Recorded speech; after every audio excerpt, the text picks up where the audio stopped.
Hello friends, कैसे हैं आप लोग। स्वागत है आपका अपने चैनल में। तो हाँ, जैसे कि आप लोगों को पता है, हिस्ट्री में हमने मुगल काल स्टार्ट किया था और मुगल काल से जो भी विगत वर्षों में क्वेश्चंस आए थे वो हमने कंप्लीट कर लिया। फिलहाल आज मैं एक टॉपिक स्टार्ट कर रहा हूँ जिसमें हम सिंधु घाटी सभ्यता, वैदिक संस्कृति और बौद्ध और जैन के बारे में पढ़ेंगे। और जो भी यूपी ट्रिपल एस सी में भी लास्ट ईयर में जो भी क्वेश्चंस आए हैं वो हम यहाँ पे क्लियर करने वाले हैं। और ये बहुत ही बेनिफिशियल होने वाला है आपके जो आने वाले एग्जाम्स हैं, चाहे पैट हो गया, चाहे वीडियो हो गया, या चाहे मुख्य सेविका का एग्जाम हो गया, या यूपी ट्रिपल एस सी या यूपी पी सी एल या टेट सी टेट, जिस सब्जेक्ट जिसमें भी हिस्ट्री आती है तो सबके लिए बहुत इंपॉर्टेंट होने वाला है। तो फिलहाल स्टार्ट करते हैं, हम अपने पहले क्वेश्चन से स्टार्ट करते हैं यहाँ पे। और हिस्ट्री की और मैंने हिंदी की भी वीडियो कराई है, तो वो भी आप जाके देख सकते हैं। हिंदी में ब्लूम शब्द हैं और बहुत बेनिफिशियल है वो।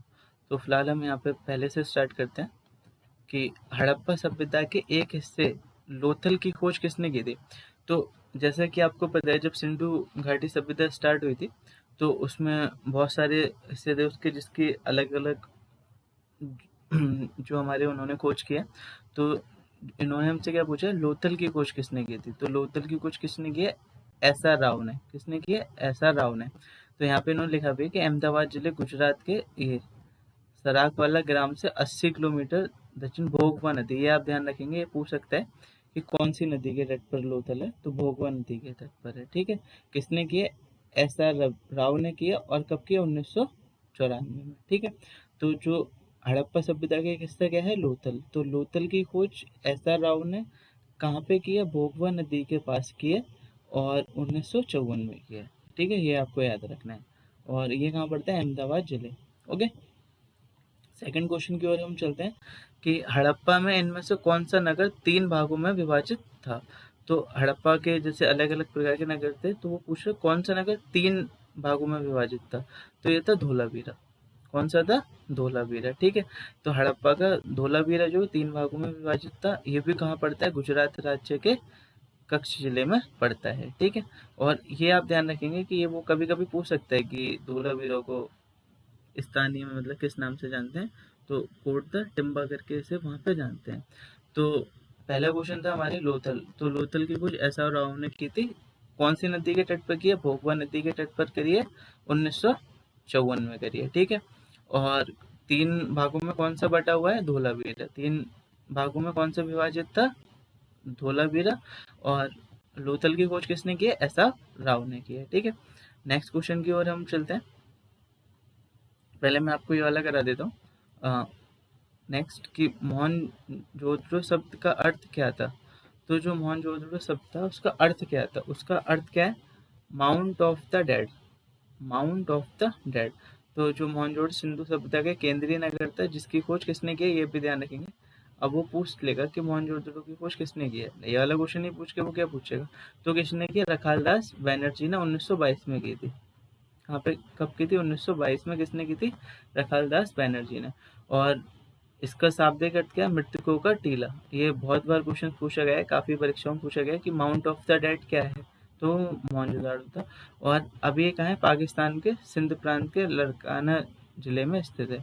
तो अभी पाकिस्तान में है। तो फिलहाल आप इसका भी यही ध्यान रखेंगे कि मोहनजोदाड़ो का है, रखालदास बैनर्जी ने इसकी खोज की 1922 में। इसे माउंट ऑफ डेड कहते हैं और अभी ये पाकिस्तान में स्थित है। ओके, नेक्स्ट क्वेश्चन की ओर चलते हैं कि सिंधु सभ्यता में घोड़ों की अस्थियों के अवशेष कहाँ मिले हैं। तो घोड़ों की अस्थियों के अवशेष कहाँ मिले हैं, वो यहाँ मिले हैं सुरकोटता में। ठीक है, तो आपने कभी जैसे पढ़ा होगा कि घोड़े को इससे मिलता जुलता होता है। ठीक है, तो उससे आप ध्यान रख लेंगे कि कहाँ पे मिले हैं, सुरकोटता। सिंधु घाटी में अस्थियों के सुरकोटता गुजरात में इसमें मिले हैं। ठीक है, और राणा कुंडी के घोड़े के दांत तथा लोथल एवं मोहनजोदड़ो में क्या मिली हैं, घोड़े की मृत मूर्तियां मिली हैं। ठीक है, अब नेक्स्ट क्वेश्चन की ओर हम चलते हैं और एक बार इसमें देख लेते हैं। जैसे रखालदास बनर्जी ने किसकी खोज की है, मोहनजोदड़ो की। कब की थी, 1922 में। और एस आर राव ने किसकी की, हड़प्पा सभ्यता के एक हिस्से लोथल की खोज की है और 1954 में की है। ठीक है, और कौन से 3 भागों में विभाजित था, जो धोलावीरा था वो 3 भागों में विभाजित था। ठीक है, और जो हमने ब्लोम शब्द की वीडियो की है, तो ब्लोम शब्द आपके कंप्लीट हो गए हैं, और मैं एक और वीडियो ब्लोम शब्द की लेके आऊँगा, जिसमें हम मतलब 500-600 ब्लोम शब्द करेंगे, वो एक ही वीडियो होगी, और उसी में से आपके सारे ब्लोम शब्द आ जाएंगे। ठीक है, नेक्स्ट क्वेश्चन क्या है? नेक्स्ट क्वेश्चन है कि सिंधु सभ्यता के बारे में इनमें से कौन सा कथन सत्य है? तो सिंधु लोग कपास का उत्पादन करने वाले पहले थे। उन्होंने लकड़ी के बक्से में अनाज भंडारित किया। सिंधु घाटी सभ्यता पंजाब, सिंध, बलूचिस्तान, गुजरात, राजस्थान और पश्चिम बंगाल के कुछ हिस्सों को कवर करती थी। सिंधु लोग कुत्तों, बिल्लियों और घोड़ों को बड़े पैमाने पर पालते थे। तो इसमें क्या होगा कि जो सिंधु घाटी सभ्यता के लोग थे, वो किसका उत्पादन करते थे? कपास का। ठीक है, तो कपास का उत्पादन सबसे पहले किसने किया? सिंधु घाटी सभ्यता के जो लोग थे। तो नीचे यहाँ लिखा भी है कि सैंधवकालीन अर्थव्यवस्था संचित कृषि, अधिशेष पशुपालन, दस्तकारी, आंतरिक विदेश व्यापार पर आधारित थी। मतलब जब सिंधु घाटी सभ्यता थी, तो इनका जो विदेश था वो व्यापारों से होता था। ठीक है, और यहाँ से प्राप्त जो वनस्पति अवशेष आधार कहा जा सकता है। यहाँ के लोग गेहूं, ज्वार, बाजरा, चावल की खेती करते थे। ये सब आप पढ़ेंगे, क्योंकि वो इसमें से ही कोई भी एक उठा लेगा और आपको क्वेश्चन बना के दे देगा। और सर्वप्रथम कपास का उत्पादन सिंधु सभ्यता के लोगों ने ही किया था। यूनानी इसे क्या कहते थे? सिंडोन कहते थे। यूनानी सैंधव या सिंधु सभ्यता को क्या कहते थे? सिंडोन। ठीक है, और इसी से ही किसकी उत्पत्ति हुई? सिंधु शब्द की उत्पत्ति हुई थी। ठीक है, अब ये सिंधु घाटी से रिलेटेड कुछ क्वेश्चन थे।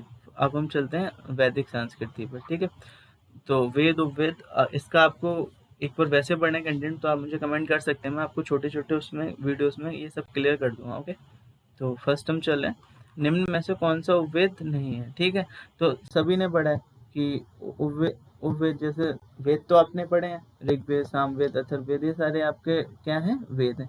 वो पूछे उपवेद कौन सा नहीं है, तो जो योग वेद है ना, ये हमारा उपवेद नहीं है। धनुर्वेद, आयुर्वेद और शास्त्र वेद पहले तो हम पढ़ेंगे। जैसे आयुर्वेद, गंधर्व वेद, शिल्प वेद और स्तव्य वेद या शास्त्र वेद को ही धनुर्वेद कहते हैं। ये सब जो आयुर्वेद हो गया या अथर्ववेद हो गया, इन सब के क्या है? ये उपवेद है। ठीक है, तो आयुर्वेद चिकित्सा से संबंधित है, और गंधर्व किससे? गंधर्व है। गंधर्व से आप समझ सकते हैं कि गंधर्व जैसे स्वर्ग में बोलते हैं, तो गंधर्व से क्या समझ सकते हैं? नृत्य। और आयुर्वेद से चिकित्सा समझ में ही आता है। और शिल्प, गंधर्व नृत्य संगीत से हो गया, और शिल्प वेद से भवन। ठीक है, और शास्त्र तो किसमें? शास्त्र जो वेद है उसमें युद्ध के बारे में ही सिखाया जाएगा।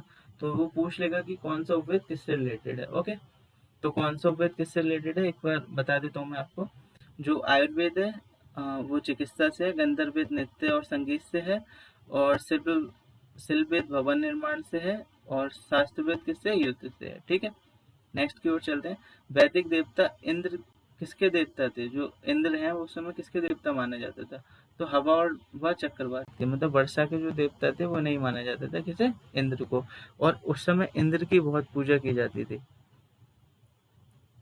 ठीक है, तो नेक्स्ट की ओर हम चलते हैं।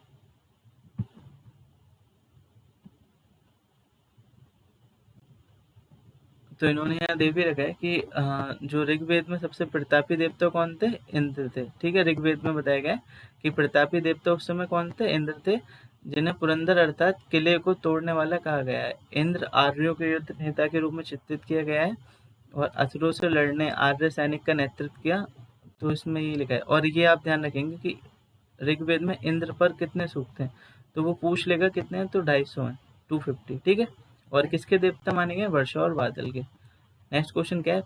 पंचगव्य में निम्नलिखित में से क्या सम्मिलित नहीं किया गया है? तो जो गाय से रिलेटेड जो चीज है वो सब पंचगव्य हैं, ये तीनों। और जो नहीं है वो क्या हो जाएगा? तुलसी नहीं है। क्या नहीं है? तुलसी नहीं है।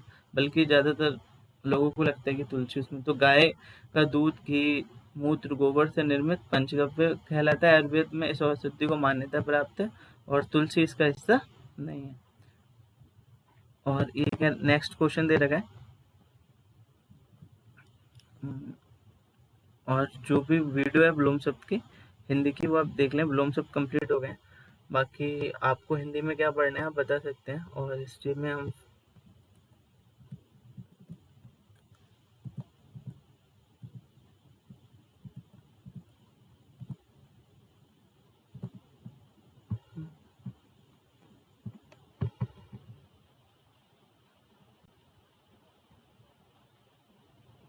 तो नेक्स्ट क्वेश्चन की ओर चलते हैं कि महाजनी पिता का सर्वप्रथम उल्लेखित निम्नलिखित में से किस ग्रंथ में हुआ है? तो किस में हुआ है?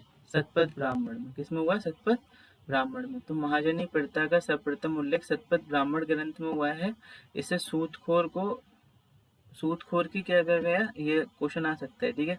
कुशुद्दीन कहा गया, ठीक है। तो किस में मिलेगा? महाजनी पिता का सर्वप्रथम उल्लेख शतपथ ब्राह्मण में मिलेगा। किस में मिलेगा? शतपथ ब्राह्मण में। ओके, नेक्स्ट क्या है? शतपथ ब्राह्मण और तैत्तिरीय ब्राह्मण डैश के ब्राह्मण मूल पाठ है। मतलब ये पूछा शतपथ ब्राह्मण और तैत्तिरीय ब्राह्मण कौन सा जो वेद है वो उसका वो है, ठीक है। तो ये किसका है? यजुर्वेद का है। कौन सा? शतपथ और तैत्तिरीय। शतपथ और तैत्तिरीय किसका है? यजुर्वेद। शतपथ तैत्तिरीय यजुर्वेद। तो शतपथ और तैत्तिरीय किसका है? यजुर्वेद का है। शतपथ और तैत्तिरीय, ठीक है। महाजनी प्रथा थी शतपथ ब्राह्मण में, ठीक है।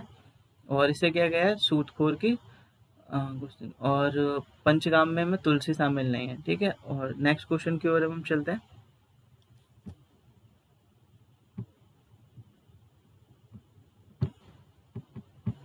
तो नेक्स्ट क्वेश्चन क्या है? वेदों के गद्य प्रकरण क्या कहलाते हैं? तो वेदों के जो गद्य प्रकरण होते हैं वो क्या कहलाते हैं? ब्राह्मण कहलाते हैं। क्या कहलाते हैं? ब्राह्मण। तो वेदों में गद्य प्रकरण ब्राह्मण कहलाते हैं।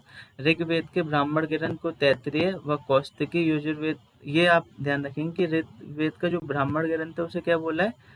ऐत्रेय और कौस्तिकी, ठीक है। और यजुर्वेद का जो ब्राह्मण ग्रंथ अभी आपको ऊपर पढ़ा है शतपथ और तैत्तिरीय। शतपथ और तैत्तिरीय। शतपथ और तैत्तिरीय किसका है? यजुर्वेद का है। और ऐत्रेय और कौस्तिकी किसका है? ऋग्वेद का है। और ऋग्वेद सबसे पुराना ग्रंथ है, ये भी ध्यान रखेंगे, ठीक है। और सामवेद का क्या है? पंचविश। सामवेद का क्या है? पंचविश। आप ऐसे भी याद रखते हैं साम दंड वेद, तो ये 5 प्रकार के हो गए, तो पंचविश हो गया। और अथर्ववेद का क्या है? गोपद। अथर्ववेद का क्या है? गोपद। अथर्ववेद का क्या है? गोपद, ठीक है।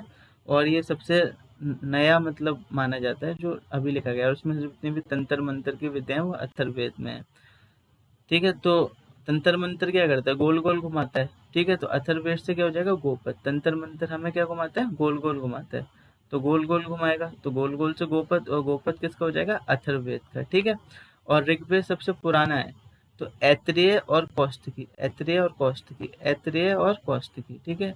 और यजुर्वेद में क्या दिलवाई जाती है? तैत्तिरीय क्या लिखा है? शतपथ और तैत्तिरीय। तो याद करने के लिए आप ऐसे कर सकते हैं, 3 शपथ दिलवाई जाती है यजुर्वेद में। 3 शपथ 3 शपथ। तो तैत्तिरीय 3 शपथ किसमें? यजुर्वेद में, ओके। और प्राचीनतम वेद कौन सा है? तो जैसे कि अभी आपको पता है प्राचीनतम वेद कौन सा है? ऋग्वेद जो है वो सबसे प्राचीनतम वेद है। कौन सा है? ऋग्वेद कौन सा है? सबसे प्राचीनतम वेद है, ठीक है। नेक्स्ट क्वेश्चन की ओर अब हम चलते हैं।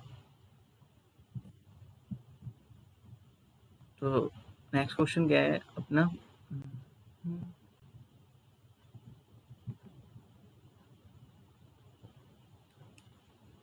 तो इसमें जैसे कि दे रखा है कि प्राचीनतम वेद ऋग्वेद है, ठीक है। और अन्य 3 वेद तो बता दिया आपको, यजुर्वेद, सामवेद और अथर्ववेद है, ठीक है। तो ऋग्वेद में क्या है? यज्ञ के देवता को आह्वान करने के लिए मंत्र है। सनातन धर्म का क्या है? जो सनातन धर्म है वो हिंदू धर्म बोलते हैं, वैसे हिंदू धर्म नहीं है, उसका नाम सनातन धर्म ही है। तो इसमें कितने? 1028, ये आप ध्यान रखेंगे। इसमें सूत्रों की संख्या 1028 और मंत्र कहते हैं 10,552। ये डायरेक्ट क्वेश्चन आते हैं पेपर में कि ऋग्वेद में कितने मतलब हुए हैं। तो सूक्तों की संख्या कितनी है? 1028। मंत्र की कितनी है? 10,552। 10,552। और मंडल कितने हैं? 10। तो कमंडल कितने हैं? 10। तो 10 ही होते हैं, ठीक है। ऋग्वेद में निहित गायत्री मंत्र किस देवता को समर्पित है? तो जो गायत्री मंत्र वो गाया गया है वो किसके लिए? सावित्री के लिए। तो ऋग्वेद में निहित गायत्री मंत्र सावित्री देवता, या फिर इन्हें क्या कहते हैं? सूर्य देवता, ठीक है। तो सूर्य देवता को समर्पित है। और ये कौन से मंडल में? वो पूछ लेगा कि गायत्री मंत्र कौन से मंडल में? वो तीसरे मंडल में। एक तो ऋग्वेद में कितने मंडल हो गए? 10 मंडल हो गए, ठीक है। और इसमें सूत्र की मंत्रों की संख्या कितनी हो गई? 10,552। और सूक्त कितने हो गए? 1028। और जो ये है गायत्री मंत्र सूर्य भगवान के लिए, और सूर्य गायत्री मंत्र है कौन से मंडल में? तीसरे मंडल में, ठीक है। और गायत्री मंत्र किसने लिखा है? विश्वामित्र द्वारा रचित माना जाता है। किसने? विश्वामित्र। किसके द्वारा? विश्वामित्र के द्वारा, ठीक है। नेक्स्ट क्वेश्चन को बोलते हैं, रामायण में मांडवी किसकी पत्नी थी? तो ये आपने सुना ही होगा, और ये भी नहीं पता तो फिर क्या ही पता है। तो किसकी पत्नी थी? भरत की पत्नी थी कौन? मांडवी। भरत की पत्नी कौन थी? मांडवी। तो रामायण में मांडवी भरत की पत्नी थी, जबकि सीता जी राम जी की, उर्मिला लक्ष्मण जी की, और शत्रुघ्न की पत्नी का क्या नाम था? सुतकीर्ति। क्या नाम था? सुतकीर्ति। ठीक है। महाभारत में वर्णित कुरुक्षेत्र की लड़ाई कितने दिनों तक चली थी? तो 18 दिनों तक चली थी। कितने दिनों तक चली थी? 18 दिनों तक चली थी। ठीक है। तो कितने दिनों तक चली थी? 18 दिनों तक चली थी। तो ऋग्वेद में 1028 सूत्र हैं, 10,552 मंत्र हैं, और 10 तो मंडल है, और तीसरे मंडल में गायत्री मंत्र है। ओके। और गायत्री मंत्र किसके लिए? सूर्य देव के लिए। लिखा किसने है? विश्वामित्र ने लिखा है। और ये क्वेश्चन अभी बहुत आ रहे हैं, तो आप वीडियो 2 से 3 बार देख लेंगे तो अपने आप ही सारा आपको क्लियर हो जाएगा। ठीक है। तो नेक्स्ट टॉपिक स्टार्ट करते हैं। नेक्स्ट टॉपिक है हमारा बुद्ध धर्म, और मतलब गौतम बुद्ध से रिलेटेड है। तो इसमें पहला क्वेश्चन चल रहा है, निम्नलिखित में से कौन बौद्ध पवित्र स्थल निरंजना नदी पर स्थित है? कौन सी नदी पर? ये पूछ सकता है, वो यहाँ से भी क्वेश्चन निकालेगा कि बौद्ध का पवित्र स्थल कौन सी नदी पर है? तो कौन सी नदी पर है? निरंजना नदी पर है। और कौन सा है? बोध गया है। कौन सा है? बोध गया। तो कौन सा है? बोध गया। ठीक है।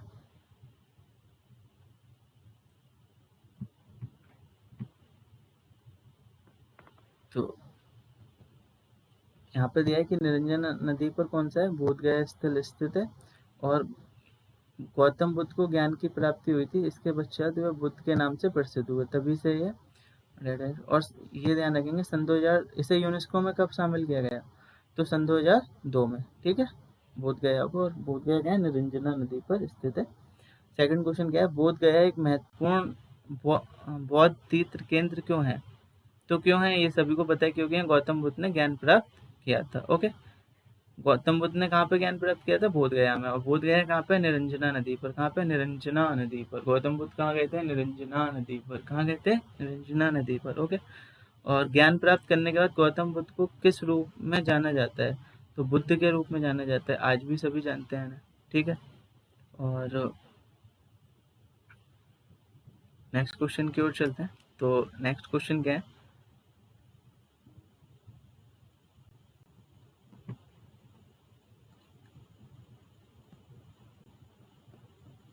किस स्मारक से गौतम बुद्ध ने दुनिया के लिए बौद्ध धर्म के अपने दिव्य ज्ञान का प्रचार प्रसार किया था?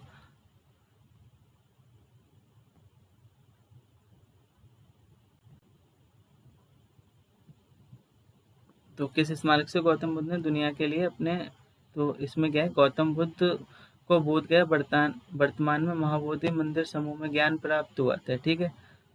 तो वैसे तो इसका आंसर ये होगा।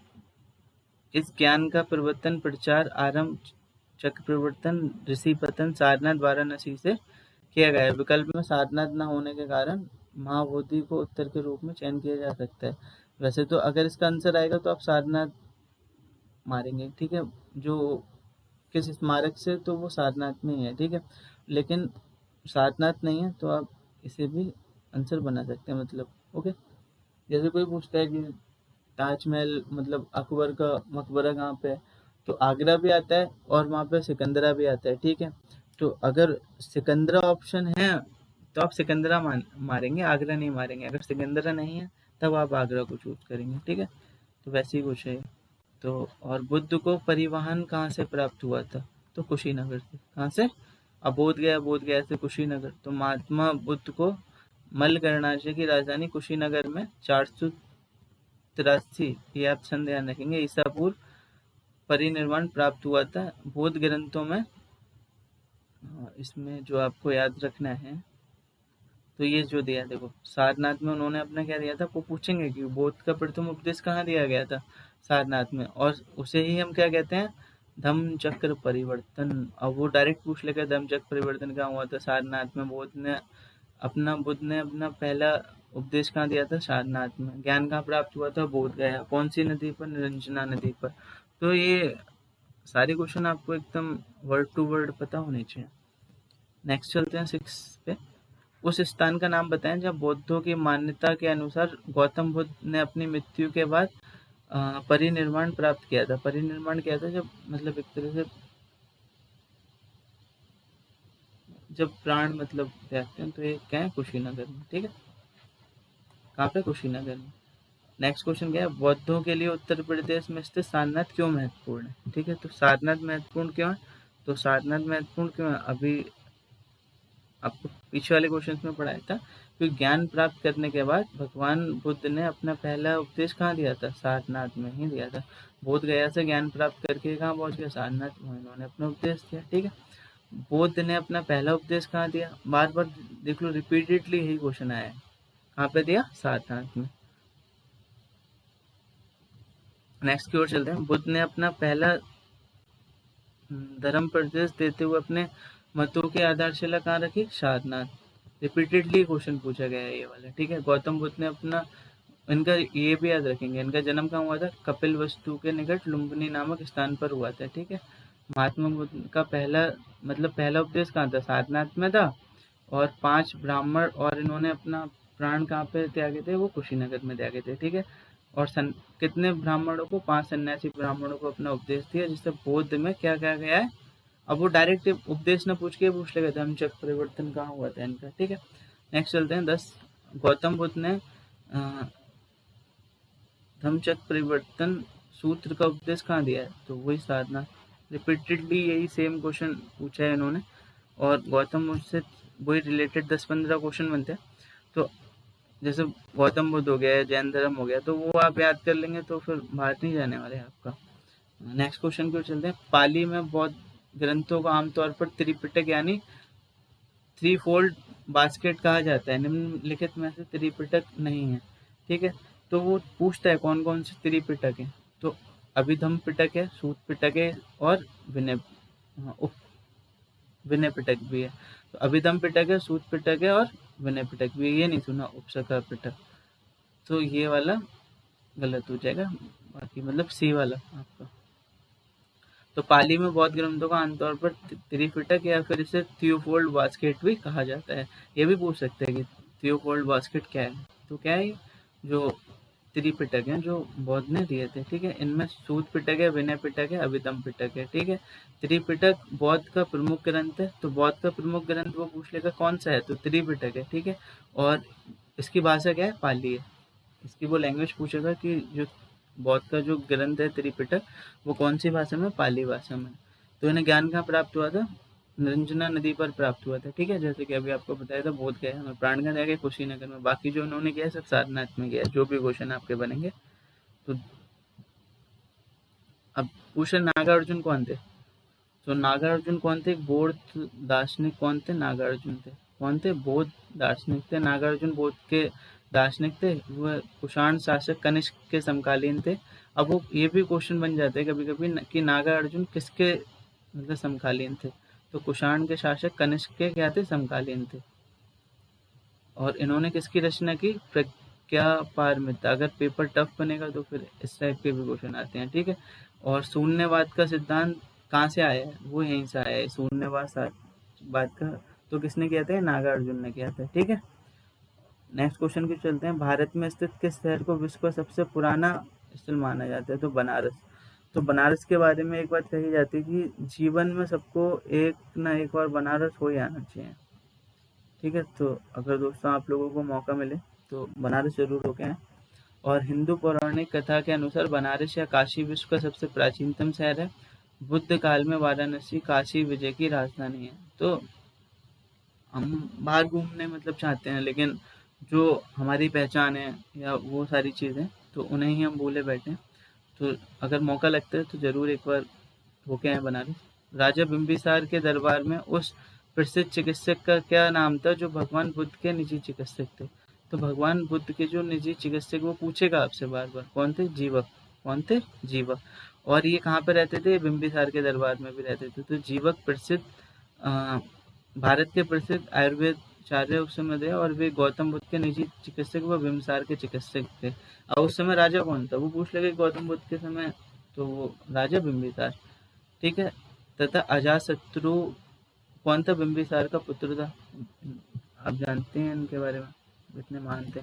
और महाराणा प्रताप जो थे, आपने सुना होगा, तो उनके गुरु ने भी उनसे एक बार बोला था कि जीवन में एक बार सबको बनारस हो ही आना चाहिए।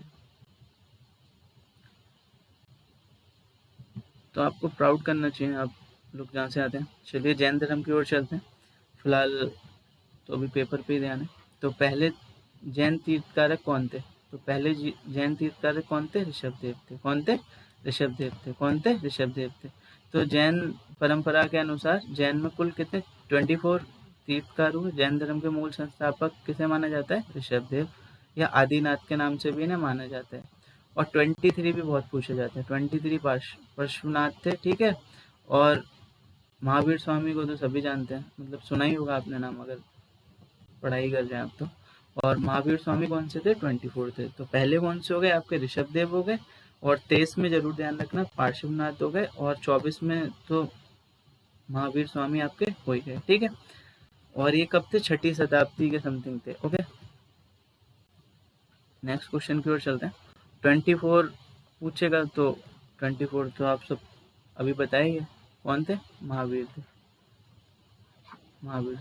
और ठीक है, जैन धर्म में 3 त्रिरत्न, उसमें क्या थे? त्रिपिटक थे, इनके त्रिरत्न थे।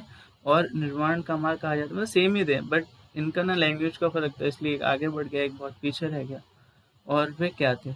तो इन्होंने क्या बोला है? सही विश्वास, ज्ञान और सही आचरण। ये ध्यान रखेंगे आप लाइन से। सही विश्वास, सही ज्ञान, आचरण। तो पहले ये होगा, आपको विश्वास होना चाहिए, ठीक है, जिससे आप पढ़ाई कर रहे हैं उस पर, तभी तो आपको ज्ञान आएगा।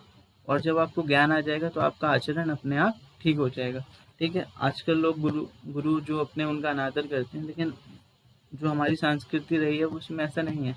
तो पहले आप क्या करेंगे? पहले उस पर क्या किसी विश्वास करेंगे, ठीक है, जो भी आपके गुरु हैं। फिर ही आप, तभी आपको ज्ञान की प्राप्ति होगी और तभी आपके आचरण आएगा। तो ये जैन धर्म के थ्रू आप ऐसे याद भी रख सकते हैं। तो सही विश्वास मतलब साम्यक दर्शन, सही ज्ञान साम्यक ज्ञान, और सही आचरण साम्यक आचरण। जैन धर्म में सत्य, यथार्थ, विश्वास में साम्यक दर्शन, वास्तविक ज्ञान, इसमें मतलब वही ध्यान रखना है आपको ऊपर जो है, बाकी इसमें नीचे कुछ इतना खास नहीं है। नेक्स्ट क्वेश्चन की ओर अब हम चलते हैं।